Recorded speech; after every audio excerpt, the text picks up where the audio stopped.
Aleyhissalatu vesselam 23 senelik nübüvvet hayatında 23 sene boyunca uyarıcılığını yaptı, müjdeleyiciliğini yaptı, şahitliğini yaptı, hakkın batıla galip olmasına şahit oldu, davet etti, tebliğini yaptı.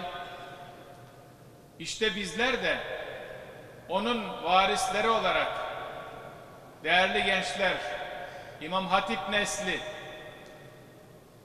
bizler de Efendimiz Aleyhisselatü Vesselam'ın yolunda giderek hakkın batıla galip gelmesi için elimizden gelen gayreti göstereceğiz. Uyarıcılığımızı yapacağız. Davetimizi, tebliğimizi yapacağız. Tebşirimizi, müjdeleyiciliğimizi yapacağız inşallah. Allah hepimizin bu konuda yardımcısı olsun. Amin.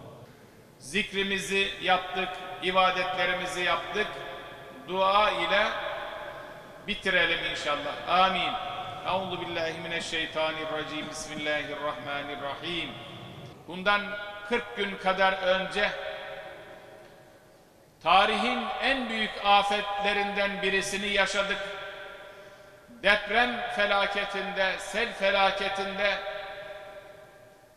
vefat eden kardeşlerimizin ruhlarını şad eyle ya Rabbi. Amin. Mekanlarını cennet makamlarına âli eyle ya Rabbi. Amin. Milletimizi, memleketimizi, bütün insanlığı her türlü afetlerden, felaketlerden muhafaza eyle ya Rabbi.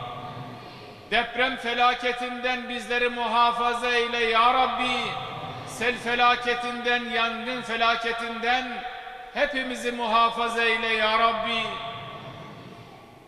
İlahi ya Rabbi, şurada el açıp sana yalvaran, yakaran Müslüman kullarını umduklarına nail eyle ya Rabbi. Korktuklarından emin eyle ya Rabbi. Yavrularımızı, gençlerimizi, neslimizi senin yolundan ayırma ya Rabbi.